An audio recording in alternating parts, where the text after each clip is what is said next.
لو انت واحد من الناس اللي شايفين ان العمر من اهم الاسباب اللي بتقلل فرصك في الحصول على فيزا الدراسة في كندا، اكلمكم النهاردة على مهندس هشام واللي قرر في سن 53 سنة انه يبدأ مغامرة الحصول على فيزا الدراسة في كندا. هحكي لكم التجربة بتاعته، واللي رغم ان احنا نبهناه في الاول ان فيها شوية تحديات الا انه اصر انه يكمل وصمم وبدأ فعلا المشوار، واللي نتيجته حقيقي كانت غير متوقعة زي ما هتشوفوا معايا في الفيديو. قبل ما نبدأ حكايتنا تعالى نسمي الله ونعمل اللايك الجميل وندخل على طول نشوف حكاية مهندس هشام. 6 شهور تقريبا جالي نوتيفيكيشن ان عندي ميتنج في اكاديمي، وكالعادة دخلت الميتنج واللي كان فيه مهندس هشام. واللي ما يعرفش بالمناسبة ايه هي هاكاديمي، فهاكاديمي هي شركة كندية اسستها في سنة 2022 وبتساعد الطلاب الدوليين ان هم ييجوا يدرسوا في كندا عن طريق ان احنا بنساعدهم على ترشيح البرنامج مناسب ليهم وجامعة مناسبة ليهم لحين ما يحصلوا على خطاب القبول.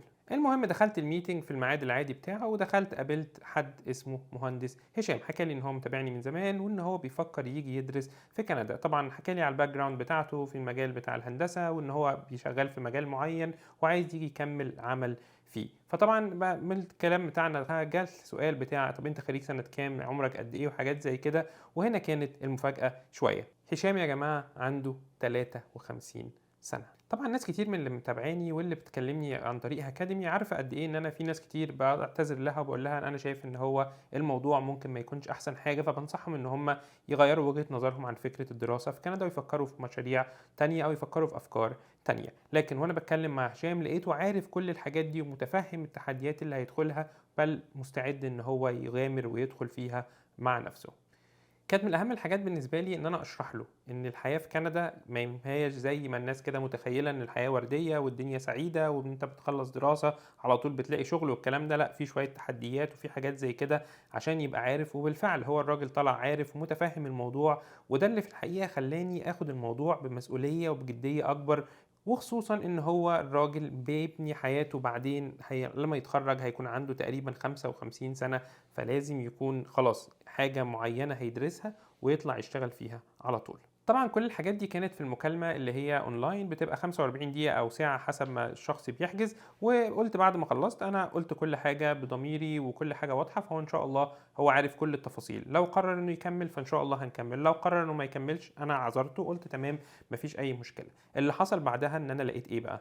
لقيته دخل على كل البرامج اللي بعتها له، واللي هي في الحقيقه احنا قعدنا ندور عليها بدقه عاليه جدا جدا، لان انا كان هدفي مش ان هو واحد يجي يدرس برنامج عشان يجي كندا وخلاص. لان في ناس بتعمل كده اوريدي، بتقول لك انا مش مشكله البرنامج اللي انا هدرسه، المهم ان انا اجي احصل على تصريح دراسه. لكن انا حسيت بالمسؤوليه تجاهه في حته ان هو سنه 53 سنه، فبالتالي لما يخلص على 55 سنه تقريبا فهو محتاج ان هو يطلع في مجال هو اوريدي شغال فيه، يدرس حاجه فيه بحيث انه يطلع يكمل عمل على طول. وبالفعل اخترنا برنامج في دوغلاس كوليدج، والكوليدج دي من الكوليدجز المعروفه هنا في فانكوفر، هي تحديدا في كوكيتلم يعني، لكن هي معروفه جدا في فانكوفر، من الكوليدجز اللي هي بتساعد الطلاب بشكل كبير ان هم يلاقوا عمل بعد التخرج. سعرها ما كانش ارخص حاجه من البرامج اللي احنا كنا عارضينها عليه، لكن هو قرر ان هو يدخل في حاجه زي دي. وفي نقطه مهمه جدا برضو على تكلفه البرنامج، هو الميزانيه بتاعته ما كانتش حاجه مفتوحه، ما هواش مثلا رجل ثري اللي هو هات لي اغلى حاجه هات لي، برضه ميزانيته الى حد كبير محدده ومرتب اموره بطريقه معينه. فدي كانت حاجه عجباني فيه، يعني هو شايف الفاليو اللي هي هتعود عليه من دراسته في جامعه زي دي وبرنامج زي ده. وطبعا لما بدأنا ندخل في الإجراءات الفعلية وبدأنا نشتغل على الابليكيشن بتاعته، كان عندنا بقى طبعا الجزء، وده اللي كان بيساعدني فيه مهندس احمد حكم مدير كل العمليات اللي بتتم في اكاديمي حتى الان. وبالفعل الحمد لله وصلنا للاشتراطات وبدانا ان احنا نشير الاشتراطات دي معاه. وكان اول اشتراط، وده اللي عرفني قد ايه ان هشام ما هواش داخل الموضوع بس يجرب، لا ده واخد الموضوع سيريسلي، وكانت اختبارات اللغه. البرنامج كان طالب اختبار دولينجو، وكانت الدرجه بتاعته الى حد ما مش هقول عاليه لكن درجه ما هياش قليله، كان طالب تقريبا 115. هشام كان دخل امتحان اللغه قبل ما يكلمنا وكان جاب تقريبا 80 او حاجه زي كده. 115 ما هياش نطه سهله. الراجل دهوله وضحت له كويس جدا ان انت ما ينفعش، ونصيحه يعني اخويه، ما تحاولش ان انت تدخل البرنامج غير وانت معاك النتيجه بتاعه اللغه. وزي ما بقول لناس كتير تعمل كده، ما تدخلش البرنامج غير وانت معاك اللغه، ما تحاولش ان انت تدخل قبول مشروط، لان ده انت بتدخل في لوب ما بتعرفش تطلع منه. بس ناس كتير بتيجي تطلع تقول لي لأ بُص أنا مش فارقة معايا، خلّيني أدخل لغة عادي ما فيش مشكلة وخلاص. لكن هو عشان هو فاهم إن الدراسة لمّا بتدرس لغة في الأول أنت مش مسموح لك إن أنت تشتغل وقت الدراسة، ودي كانت حاجة هو مهتم بيها، فبالتالي اشتغل على نفسه خلال تقريبًا شهر أو شهر ونُص أو شهرين كمان، ووصل إن هو دخل امتحان الDuolingo تقريبًا 3 مرات لحد ما وصل للدرجة المطلوبة. ودي عرّفتني قد إيه إن مرّة تانية إن الراجل ده ما هواش داخل الموضوع يشوف كده يجرّب يشوف هينفع والّا مش هينفع. وبالفعل كمّلنا الإجراءات. طبعًا كانت من ضمن الاشتراطات حاجة زي الWES أو الeducational evaluation بتاعة الWES، وبالفعل عملنا الWES، عملنا كل حاجة. يعني أحمد عمل كل الحاجات المطلوبة عشان الrequirements تبقى موجودة في الجامعة، وبالفعل قدّمنا الملف بتاعه والحمد لله. قعدنا انتظرنا شوية فترات، يعني طبعًا تواصل كتير مع الجامعة وحاجات زي كده، لكن في الآخر قدرنا نحصل على letter of offer. الletter of offer ده بيكون أول حاجة بتوصل لك من الجامعة قبل ما بتدّيك الletter of acceptance اللي بتقدّم بيه في الفيزا. وحقيقي لمّا جالنا الletter of offer برضه مرّة تانية، لإن أنا عارف الsituation إن هي أبعاد كتير، ليها أبعاد مادية وأبعاد اجتماعية وأبعاد سِنية وحاجات كتير، فبرضه اتكلمت معاه وقُلت له: "ألف مبروك، دلوقتي ده الletter of offer، أنت المفروض دلوقتي هتدفع حوالي $7000 أو $8000 من الفيز اللي هي بتاعة الapplication."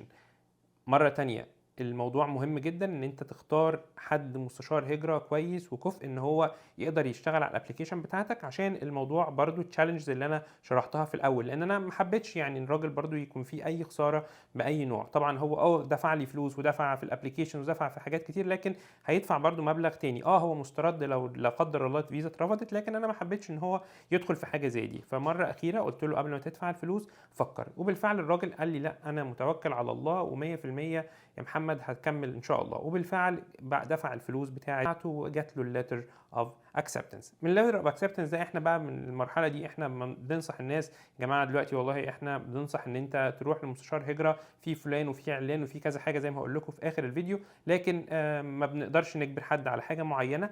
هو الراجل راح لمستشار هجرة وبالفعل اشتغل معاه على الملف بتاعه. تقريبًا أنا على ما أتذكر الكلام ده من حوالي شهرين، في الحدود ديّة. واللي حصل بقى إن امبارح كلمني أو كلمنا على الجروب الخاص التواصل بتاع هاكاديمي أنا وهو وأحمد، وقال لنا إيه اللي حصل. وقبل ما أقول لكم على اللي حصل واللي قلنا ورغم تنبيهنا ليه إن هو يركز كويس جدًا في الموضوع ده، ما تنساش لو أنت وصلت لغاية المرحلة دي تعمل اللايك الجميل وتعمل لنا كومنت كده تشجيع لهشام عشان اللي هنقوله لكم دلوقتي. والنتيجة اللي هو قال لنا عليها إن هو الحمد لله الفيزا بتاعته اتقبلت، وإن هو خلاص هيقدر يبعت الباسبور بتاعه عشان يقدر يحصل على التأشيرة على جواز السفر. طبعًا الخبر ده فرحني جدًا جدًا، يعني أنا كنت يعني سعيد جدًا جدًا، إلا إنه خلّاني أقول إن كده القصة دي ملهمة جدًا لناس كتير من اللي شايفين إن العمر بيأثّر بشكل كبير جدًا على فرصة حصولك على فيزا دراسة في كندا.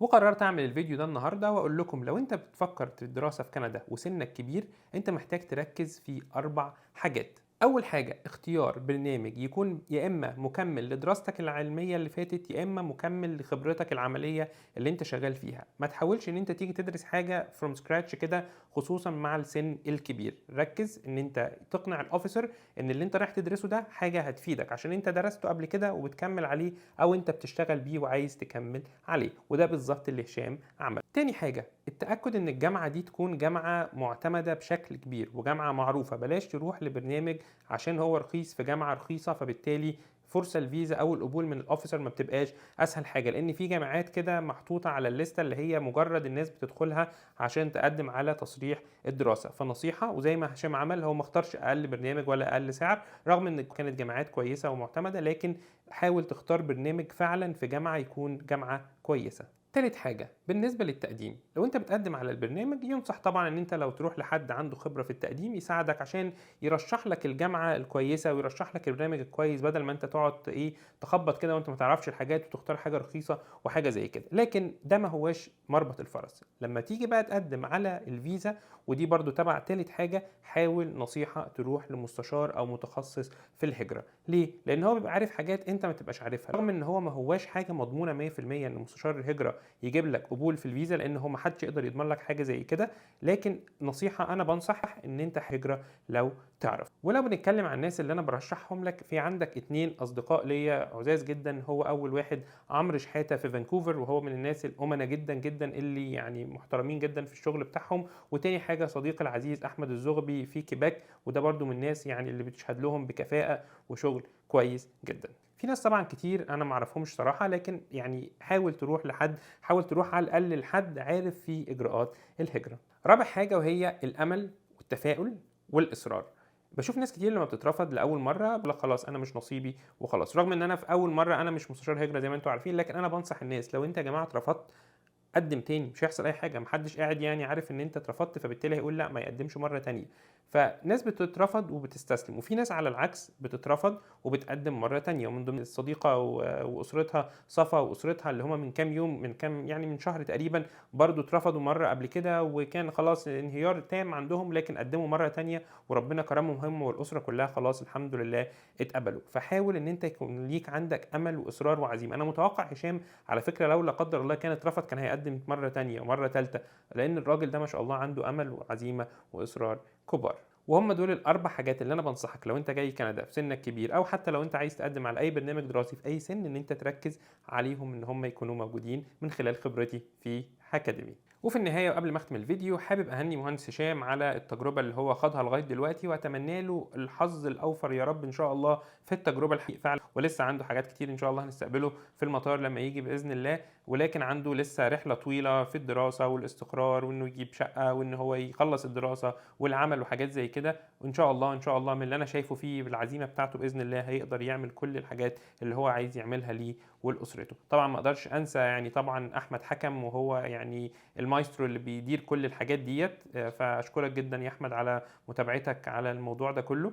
ده يعني حقيقي من غيرك ما كنتش عارف انا كنت عملت ايه في كل الحالات اللي بتجيلي اصلا دلوقتي. شكرا من القلب والله، شكرا جدا لمتابعتكم. ولو انتم حابين تسالوا على اي حاجه متخصصه في الدراسه ممكن تتواصلوا معانا عبر هاكاديمي، ودي بيكون عندنا ميتينجز اونلاين بنحدد فيها ايه انسب برنامج ان انت ممكن تدرسه. هسيب لكم اللينك بتاع هاكاديمي في الكومنتس لو عايزين تتواصلوا معانا يسعدنا. بس نصيحه، اي حاجه حاول ان انت ما تحجزش غير وانت موفر على الاقل في رصيدك البنكي او رصيد اهلك الناس اللي او حد هيساعدك على الاقل مصاريف سنه للمعيشه وسنه للدراسه، عشان التكلفه بتاعتهم دول تقريبا على بعض بيكونوا في حدود 35,000 دولار كندي. ما تحاولش ان انت تقدم من غير ما يكونوا موجودين في حسابك. مرة أخيرة أتمنى يكون الفيديو عجبكم، ولو عجبكم الفيديو ما تنسوش تعملوا اللايك أو اللاف الجميل وكومنت مشجع لمهندس هشام ونهنيه مرة تانية. ألف مبروك مهندس هشام. وما تنسوش لو أنتوا عندكم أي استفسارات مش خاصة بالدراسة ممكن تتواصلوا معنا عبر الانستجرام، هسيب لكم اللينك بتاعه برضو في الكومنتس. جزيلا ودمتم بخير وخلي بالكم على نفسكم. شكرا، سلام عليكم.